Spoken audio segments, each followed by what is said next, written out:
Hi, I'm Andrew Armstrong and welcome to the Back Office Teardown Lab. Come with me on this journey. You're like me, you come home from your day job, boosh, turn on your BBC Master. Sounded a bit strange? Oh dear, errors. And that's because it's lost its battery backup. And you're just a regular Joe Schmo like me, and you pop the lid on the thing. Let's turn it off, and you discover your ancient crusty battery is knackered, and it's a rechargeable cell, and you know they've done away with that, and there's a fancy battery pack that went in here which no longer exists. But don't worry, help is at hand, because we're going to make something using scuzzy parts that I've just salvaged. None of that actual parts that I bought for this project. We're going to do it just as you and me, regular Joe Schmo, looking around the toolbox with bits and bobs you have. So let's make a cell to fix this.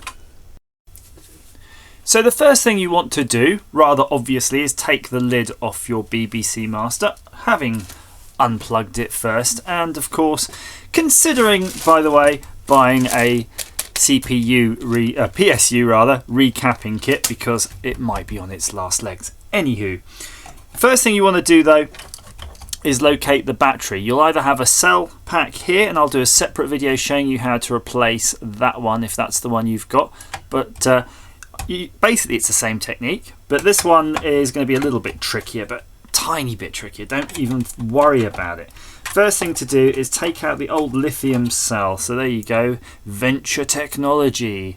We don't need that anymore, so just chuck it to the side, or chuck it in the bin ideally. Take out the caddy, and you can see it's got this sort of wire tang business going in. What we're going to do, we're basically going to reuse this wire in our design. So what I would advise you do is take out the tangs here, and then you'll be able to slip that out of the battery bay. And maybe there's some purists watching. No, don't do that, we need those. Well, okay, We'll help you out, purist, but I tell you what, we're going to keep the clips in here, right? Because this is our own computer. We know no one's ever going to put a battery in here. We'll just go and unsolder it, shall we? We'll just unsolder it. And look at the wires, because where they go into your machine, you can see it right here on top of the picture. You've got the black at the top and red in the middle. So when you're done with this project, you want that the same way round. So we're just going to desolder it now. The iron's almost hot. And then once we've done with that, you don't really need the BBC Master anywhere near you. You can get that out the way while you make your little battery pack, and you can go make it somewhere else if you want to as well. That works too. So we're just going to desolder these two. Nicely done. Ooh, excellent, even if I do say so myself. And all you need to do here, I would advise, is just bend these over so they're out of the way, and they're never going to get in the way again. You don't want them shorting with something underneath. Pop the speaker back on there and forget about it. That's the last time you ever need to mess with that. Right, I'm going to just unplug this, boink, and we're going to use that, and I'm going to assemble the parts to make the battery back. Okay, let's begin. I've got my instructions actually of what you need to do afterwards, but we're going to write on the back just to show you the circuit. It's really simple. So you're basically hooking up your three cells like thus, okay? And that's negative, positive, negative, positive, negative, positive. So that's giving you your voltage. And then you want to hook that up to your wires, and this one's going to be your black wire. Remember this, your black wire on this one. And this is going to be your red wire. But before you go to the red wire, you want to make sure that it's not going to charge up. So you're going to want a diode in there. Okay, so that's just a regular bog standard diode. Look, I've actually just pinched one from something. It's just a, what is it? A 1N double, you know them. Just type in diode, you'll get them there. And you also want a resistor. And to be honest with you, I'm going to admit I don't know why you need it. It's 120 ohms. I'm guessing it's not much of a resistor. I don't know. Tell me why I need that. But that's going to the red wire. And that's all you need. Maybe it's to just tweak the voltage slightly? I don't know. Who cares? That'll work. Right. So what you need is your three batteries like so. you need your diode, and you need your resistor. Now I don't have a resistor, so I've got some through hole ones. I've got 330 ohm through holes, so we're just going to lash a few of those together in a parallel. And of course then that means we're kind of coming in at a 120 ohm, so it's a little bit, you know, high, but then, you know, all these resistors and things we use are within 5% tolerance, so we can probably work out and see actually how close we are to our 120 once we're done. So I'm just going to mechanically twist those. And what I like to do, if I'm going to do something like that, I'll twist them, but I'll try to keep one leg. You'll see why. And this is kind of a step that you probably won't have to take, but maybe you are like me and you don't have all the values of resistors and you're just not going to go out and buy one just for this job. So go through your box, just find suitable resistors, and you can use your various Ohm's law or whatever to work out. That's not even the right law. To work out what value you should be running at, and then just use that. That's absolutely fine. Where's my diode gone? No, he's still there. Good. Whew. Don't want to lose the diode. Now, I'm not using a battery pack in this design. I will be soldering batteries together, so be a bit careful with that. And if you've got your iron, you're not going to be able to do that with your little baby USB soldering iron. You're probably going to need something that can kick out a bit of heat and kick it out fast. Right, so there. That's how, by the way, you make your own resistor. Isn't that groovy? So we're going to measure that using the meter. Make sure we get something sensibly valued. As long as it's somewhere near the 120, I'm going to be fine. Yeah, I think it's okay. 106. That'll do, pig. That'll do. And then what we're going to do is we're just going to solder our diode onto that. Seems to be a good time to do it. I'm just going to cut that. Just wondering if I can manhandle this into it. Ah, there we go. That's better. Made it a bit neat. The reason I want it a bit neat, of course, is I'm going to probably be heat shrinking onto this later. So we want to solder our diode onto that. So if you're using a battery snap, and I'm going to show you a battery box rather than a battery snap. I'll show you where you can mount this so that you don't have to do the soldering the batteries together. You can put it all in a nice battery box. Keep still. I've looked on Amazon, by the way, for those people who are shouting at the screen. They do look like there are some very interesting designs of helping hands now, like techno helping hands with like little bendy arms, like Danger Will Robinson. Right. This is a regular battery box. This has got 4 cells in it, of course, which is 1 cell too many. What you can do, if you're going to build it into one of these, and remember, you probably ought to, you want to do something like this where you're going to replace one of the batteries with that. So you can actually mount your whole diode assembly in there and just solder it in there. Yeah, so one battery becomes replaced with this little buddy here. But we're not going to do that today. So I'm just going to go and grab all of the other bits to finish this project ghetto style. Got a bit of heat shrink there, so I think that might be quite good to put over that thing because that'll look neat. But more importantly, I've got insulation tape, so I'm just going to tape our batteries up so they can run in series. So I'm looking at something a little bit like that, which is 3 batteries. If you can find the end of this. Now, insulation tape's got really cheap. To find. It used to be pretty cheap, but now it's like virtually free. So I'm pretty sure you've got a roll of that. And if you don't have a roll of insulating tape, go use sellotape probably. That's probably okay for this. We're not actually using it to really insulate against anything. We're using it just to mechanically hold these batteries together. So if you've got a really big piece of heat shrink, you could put heat shrink over the whole bundle of those. I don't, unfortunately.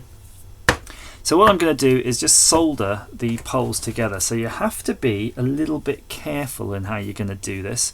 And you can decide. I'm just looking around. There's some legs here that from the resistors that I chopped off. So I'm probably just going to use those because they look like they're going to do a good job. So I'm just going to use that. So there's my first one, and I've just put it straight across like that. And you can use this trick, by the way, to make your own battery cells. I know a lot of people say, "Oh, don't do that." go for it. I've done it for years. Just be careful. You don't want to like your battery to explode or something. And so what I'd advise though is like make a blob like that on top, but you don't want to be there too long, but you don't want to dilly-dally with it because it will cool down. And there you go, that one's done nicely. I kind of dripped it onto the edge there. It's sort of lame. I don't like it because it looks lame, so I'm just going to hit it again with some heat. There you go. Then just do the same on the other side. And make sure you do this with kind of new batteries, because you don't want to mess around, do you? Do all this and then find that the battery was naff. So remember, we're trying to make the circuit like we drew here. So just eyeball it every now and then. Decide which is going to be your negative terminal of your whole battery cell, basically. I'm thinking this is going to be our negative terminal. I'll just put a little minus there so you know that's the negative one. So that means we're going to need to hook up one more positive to negative, which are these two. So let's see if we get another piece that will do the trick. Yeah, that'll do nicely. Again, get a nice big blob going. And I think my soldering iron tip is about kaput. I think it's, after a decade of service, it's really starting to look a bit ill.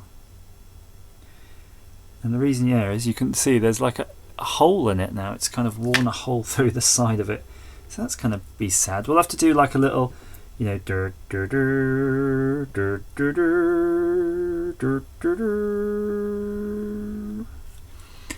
some sort of gun salute. Right, so let's just check the voltage in our cell. So we've got our volts going. So what we're going to do is take from that one, which has got no wire on it, to the other one that's got no wire on it. So it's pretty simple. And that's saying 4.86 volts, which is lovely. A little bit higher than the old 3 volts, wasn't it? A little bit higher than the old 3 volts that was originally specified. So then if you look at your circuit here again, you've got the positive that's going to the diode, and then that's going to be connecting. So that's kind of cool because it means your two ends, like your resistor and your leg, can be one end. Not so cool for me is that my diode leg is incredibly short, so I'm going to have to make yet another mod, which I'm... let's just do it. Let's just get it out of the way. If ifs and buts were candies and nuts, we'll all have a Merry Christmas. Ow, ow, ow, ow. Right, I'm going to get a bit of a leg here going on. Just solder that on. Whoo-hoo! Tee-hee! Shamon! Right, I'm just going to offer this up. I kind of like the idea of trying to get a mechanical fixture between the diode and that, so I'm going to just try to do a little loop-de-loop around the top of it. So again, ghetto style. Remember, we're just recycling parts here, which is kind of cool, isn't it? It's kind of cool, kind of modern, kind of hipster. Makes this a little bit more better a job. If you ask me, I think this makes this a better job because it's morally better. It's ethically better. Right, where's my cleaner? There you go. Oh, it slipped through. It slipped through at the last second. It just dropped through my special mechanical cage. So I'm going to have to poke it through again. Get back in there. Get back in the cage. It's in. It's in like Flynn. It's in like Flynn. Didgeridoo. Right. Let's measure between the two. So I've got the minus on my right hand, the positive on my left, and there we go. It's 4.55 volts. So it's come down a bit. So I think that resistor's just there to try to correct that. But I don't think the old bee's going to care, to be honest with you. It's going to be fine. So remember that diode in the beeb is there to actually stop the beeb trying to charge up the whole batteries, because now you've replaced a rechargeable lithium battery with a obviously non-rechargeable cell. You don't want it charging. So you can see now I've put a bit of heat shrink over the whole little bundle of goodness we had in there going on, and that fits quite nicely. So I'm just going to heat that up.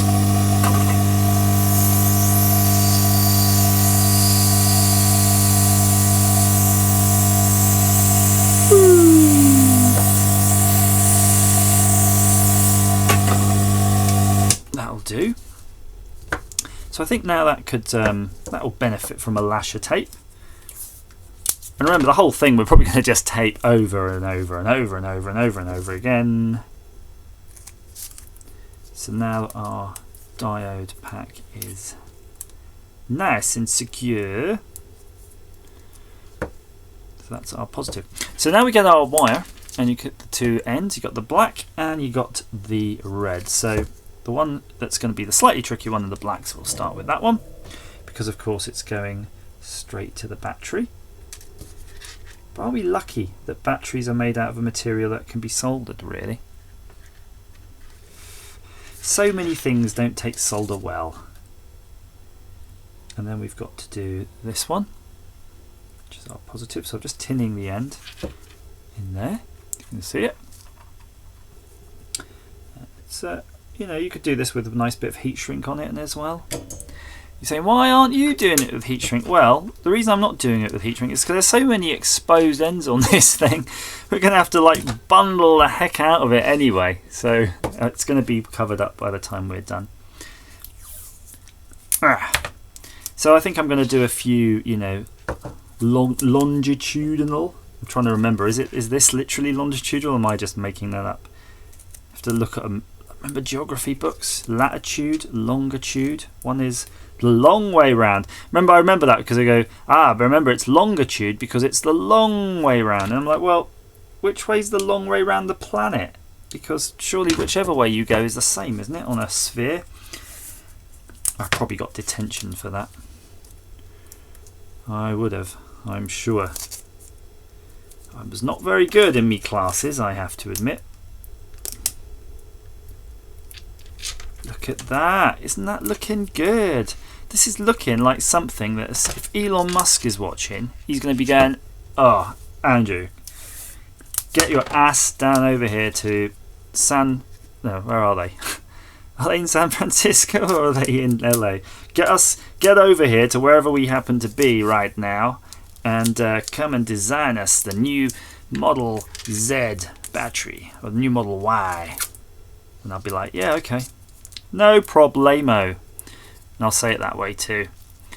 Right, I reckon if you're gonna go doing this, you go big or you go home. So I'm gonna just do one lash this way. Look at this, it looks way good. Can you imagine having to undo this if you're somebody coming along after me in my footsteps? And I have no idea how long these last, by the way. That's the irony of this. It could be something that just lasts ages, or is pretty much, you know, you got to do it every year. If you want to do it every year, though, there's your answer for that one. And I think one last piece, and this is done. We're going to go get the BBC Master. Now remember, when you hook up your BBC Master, you're going to have to reinitialize all of the settings. But fortunately, it's got all of that built into its inbuilt ROM. It's not like the old days. You remember the old days with the IBM PC and stuff? You used to have a special disk that you had to load that you'd always lose, or you'd have a compact Desk Pro and you couldn't find the disk to set the bloody drive type. You don't have to do that with this. It's all inbuilt. Right. Just before we do that though, should we just do one last check? One last check. Probably should have been done before I wrapped it all up. But remember, with these type of contacts, you can get in there again. Get in there on the edge right there and see if it's working. So we're going to hold that there. Get in on the edge. Get in on the edge. Yeah, it's still good. It's still happy as Larry. We're going to fit that now. BBC Master at the ready. All you need to do is find the place where the battery goes. And remember, I said the black wire goes to the top and the red one goes in the middle. And really, that's kind of what you do. You just sort of plop that in there. But if you don't want that knocking around, let's see if you've got a solution here. If you don't like that knocking around, I suggest you could put a little bit of strapping between these 2 points. Or perhaps you could stick it down. In fact, let me stick it down because, you know, this isn't actually my machine. So I don't know where it's going, but it's probably going to be transported. I know that much. So I'm going to cut some of this 3M. I'm going to say 3M style because it says M3 on it. 3M style tape, and I'm going to put a nice blob right here. I'm going to hold that with me. Ooh, don't get it wrong. Hold that with me hands right there, just to give it a bit of warmth, while I take another piece of cloth in my other hand and make a clean area here, because this is grubby as heck, and I'm sure yours is going to be equally as grubby as hell. So that'll make a nice little clean area there, because it's a bit it's sparkling. It's sparkling and shiny and new.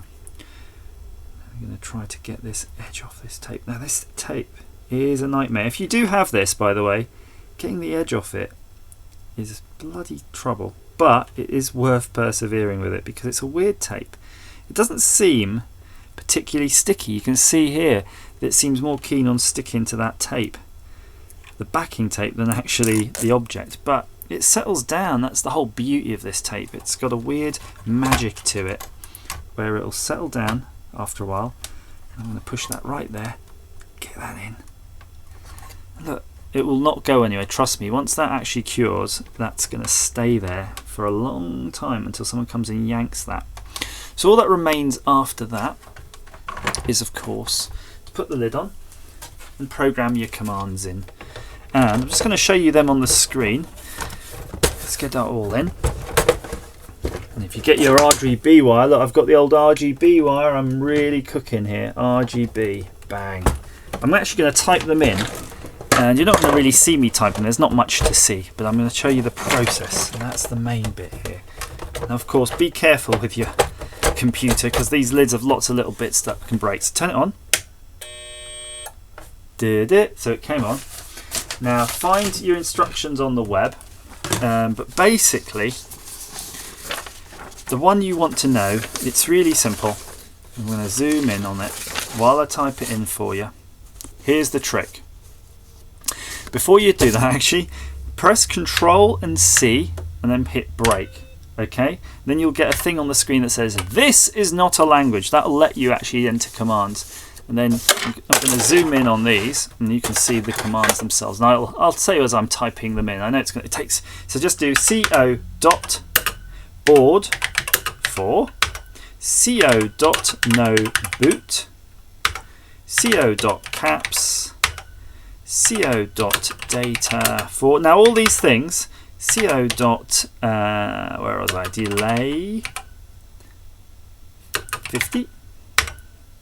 So all of these things, once you enter them all in, basically, now you just do Control break, and then you'll find that the acorn will have a different thing on the screen when you go through that. I'm going to go and show you what each screen looks like right now. So this is the screen you're going to get when you turn it on first time, because it has lost the settings. So what you want to do is hit that Control and C and hit break. And I'm going to do it in a bit of a weird way, because I need the hand that's holding the camera. So if you hold down Control C, hit break, your screen will look something like this. Then enter the command co.board for. There's a whole list of them, but just work your way through the list slowly and carefully. You don't want to make any mistakes. Next one, no boot. And there's lists on the internet that tell you what all these do, so you can figure out what they do. So when you're done, you'll have entered all of these commands, and I'm just going to hold them on the screen for a minute so you can have a quick look. Board 4, no boot, caps, delay 50, no tube, no dir, F drive 0, file 9, floppy, ignore 10, lang 12, mode 135, loud, print 1, repeat 5, scroll, TV 0, 1. And then the trick is to do a control break. And now I'm going to try to do a control break using the hand that's holding the camera. So I've got to hold Control pressed, and I'm pushing break, and there you go. Look, well, hey, now we're into something, and you can see we're in a different part of the system. If we do ROMs, let's see what it says. Woohoo! So we've got our ROMs here, and you've got our virtual ROMs that we've got to plug in. Now let's try something before we continue, and that's turn it off. And if we turn it back on again and it boots into that screen, it means our battery has worked. Hooray! And it has. So the next thing is, if yours is doing that because you don't have any ROMs turned on, that's why you're saying it, that's why it says this is not a language. It can't see basic in there. You've got to just turn them all back on. And it says they're unplugged, but I think that's a virtual unplug. Let me have a little bit of a research and we'll get back to that. So we want to get the ROMs back in. You see basic 6 and 7. So what you want to do is do star, and then you're going to insert, and then you've got to enter the value, the decimal value of the hex value on the screen as far as I know. So if you want to put in basic, you're going to put 6 because that's decimal 6 and hex 6 are the same. 7. Oh, this 7's a bit glitchy on this keyboard. Insert 7. Now if we do star ROMs again, we should see basic 0 and 1 now are plugged in. So when you get to 9, it's 9, then you go 10, 11, 12, 13, 14, 15. So 10, 11, 12, we need to do 13, 14, 15. So I'm going to do insert 13, insert 14, 15, and then we're going to do our control and break again. Hooray! Now this time it does say basic, so I guess it kind of needed either all of them or a combination. Now we're in basic, of course, you need to put the star in manually to pass that. So that's all of the ROMs now in. So hopefully when we turn it off now this time and put it back on, hey, we're straight into basic. So it's been a roller coaster and you've joined me on it, and hopefully now you've had the same problem with your master and it's working. And now you can get on with working with your BBC Micro. Thank you for watching.